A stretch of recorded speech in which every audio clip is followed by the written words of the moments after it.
Hello, hello, hello, divinely ordained, ladylike servants of God. My name is Gail. Welcome to my YouTube channel, Daughters of Hadessah. Let's talk about Hadessah. But before we do, let's talk about the book of Esther. In the book of Esther, God is not mentioned. In the book of Esther, prayer is not mentioned. In the book of Esther, trust in God is not mentioned. When we look at Hadassah, a beautiful, radiant, young, virgin girl with no mother and no father, who was taken captive out of her country, Israel, and brought into captivity, slavery, with her uncle / cousin Mordecai, who adopted her because both of her parents were deceased. This young virgin girl, who the Bible says was beautiful and very fair, had a radiance, a beauty, a gracefulness about her that caused her to find favor with everyone that she came in contact with. Now, the king, Ahasuerus, I believe it's the way we're going to pronounce his name, set out a decree for virgins, 400 virgins, to come and replace Queen Vashti, who had blatantly disrespected and disregarded the king when he called her to come into a banquet and entertain his male guests. Queen Vashti refused and was excommunicated from the palace, in which all the king's boys, the leaders, came up with this big plan and decided that the king should replace Vashti by throwing a pageant and having 400 virgins to come and become candidates to become the next queen. A competition. So the Bible says that all of these young virgins were gathered and taken to the palace to become queen. But the Bible says that Hadessah was taken to the palace. So we don't know if she volunteered to go or whether Mordecai talked her in to going and running to become queen. But when Hadessah made her way into the palace, she immediately found favor with Haggai, who was over all the 400 maidens that were in the chambers. And because she found such favor with Haggai, she received the best of everything. The Bible says that Haggai was pleased with Hadessah. He saw her beauty. He saw her radiance. He saw her for who she was and the potential to become queen. And she found favor with Haggai. Now, before I move too far ahead, let me talk about our lives and our past and the hurt and the scars and the bruises that Hadessah must have had with losing her parents, being pulled from her homeland, becoming a slave, being raised by her uncle, being adopted. I'm quite sure that Hadessah has some issues that she needed to deal with before she became queen, forgetting about her past in order to step into a bright, promising future. What are you dealing with in your life? What's going on from your past that you still have hanging over your head? How can you become queen or even have the opportunity for change in your life if you have not worked on or dealt with or even faced who you are, where it is that you want to go if given the opportunity? And what is your plan to get there? Have you dealt with you? Have you looked at you? Do you still have a slave mentality of hurt and pain and who did what to you and how it was done to you and why you? I'm quite sure Hadassah could have asked those same questions. Why me? Why did my mother and father have to die? Why did I have to become an orphan? Why did I have to be pulled from my homeland?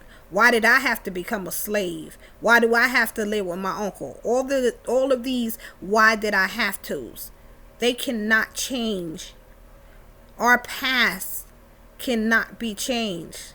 It is a part of our experience and growth in life.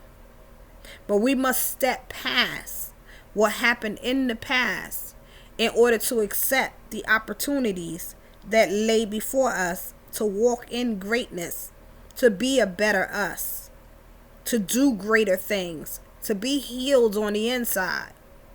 Now Hadessah, with a messed up, jacked up past, did not allow her past to define her or keep her where she was. She was not ghetto fabulous, ghetto bossed up, ghetto diva, ghetto don. Some of us have a mentality where we feel like there's no way for us to get out of our environment. We're a product of our environment. So we might as well be a ghetto fabulous diva. Not giving yourself the opportunity to really work on you, to be healed from your past, and to walk in new opportunities of new doors that can and will be opened for you if you see yourself outside of your past. I'm quite sure that Hadessah had to see herself becoming queen. She had a whole year of preparation and purification. There were some things in her that had to be taken out and worked on, and some new things had to be put in her, some new mindsets, new way of thinking, some new opportunities, some new dreams and goals and ambitions, and just being able to see greater and better. She had to heal and empty out the old in order to qualify to walk in the new. The preparation. She had to prepare herself to learn new skills, new way of living, to be trained and train herself to be respectful and things of that nature. She was already beautiful. She was already graceful. She already had qualities in her that gave her favor. But during her preparation and purification, she learned how to conduct herself, to handle herself, to identify herself, to respect herself as a queen, so that what was in her will radiate out of her, and she will be respected and qualified as queen. Now, the preparation and the purification process is not an easy process, because we have to look in the mirror and actually see ourselves, see the pain and the hurt, the trauma, the scars and the wounds that are within us, the things that happen to us, and be willing to let that go so that we can gracefully walk in newness, in the beauty of wholeness and excellence. A new walk and a new talk. Esther, Hadessah, had to work on some things before she became Queen Esther. What are you working on, Queen? Are you a queen? Or are you a peasant pretending to be queen? Nowadays, everybody's saying queen this and queen that. But are you really a queen? Are you a ghetto fabulous queen? And don't get me wrong, if that's your thing and you want to stay ghetto fabulous, do what you got to do. I have nothing to say about that. There's nothing for you to work on. But when you don't get the respect that you think you deserve, or you don't get the type of gentleman that you think you deserve, because you want to stay who you are instead of healing to become the greater, the better version of yourself, then that's on you. But there are some of us who, even if we never leave our geographical location, at least we have healed, prepared, cleansed ourselves of the old to walk into the new, to get new and better results through our lives. Hadassah changed so much so that when the king saw her, he didn't just see a candidate in the runnings to become queen. When Hadessah, Queen Esther, stood before him, as soon as he saw her, he saw a queen already standing before him. How do I know? Because the Bible says that when King Ahasuerus saw Queen Esther, he immediately saw her beauty, her radiance, and she stood out as a queen. The favor of God upon her life.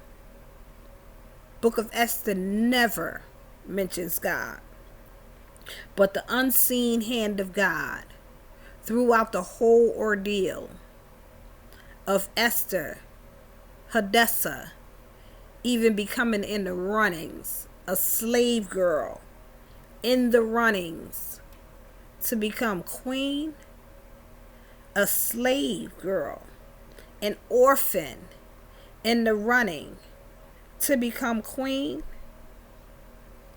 That's unheard of. But Hadessah also followed the advice of Mordecai to not let her identity be known. And it's sad to say, but some of us, we come from jacked up families with generational curses over our heads. Our mama did it. Our grandmama did it. We're doing it. And our daughters are doing it right now. Whatever that thing is. That ugly thing. That beastly thing. We don't want to change it. but we see it generationally throughout our family. Was that why Mordecai told Hadessah to not allow her identity to be known? Because he did not want it to be known that she was a slave girl who came from Israel. Are you a slave? Are you a slave to the generational curses in your life that keep you hindered and bound and from going forth and changing and being somebody better and greater because you feel like something's got a strong hold on you because it's generational and it refuses to let you go? Because your identity is jacked up, but you refuse to change. You refuse to go through the preparation and the purification to become a new creature, a new person.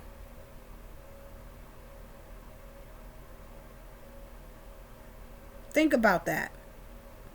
You'd rather live just the way that you are instead of changing because you've been given the opportunity to change, the opportunity to prepare for something greater, the opportunity and the chance, the potential to become queen, but you refuse. So this conversation, slave girl, slave mentality, will you change? Will you take the challenge? Get in the run-ins to become queen? Or will you stay the poor little slave girl, the victim?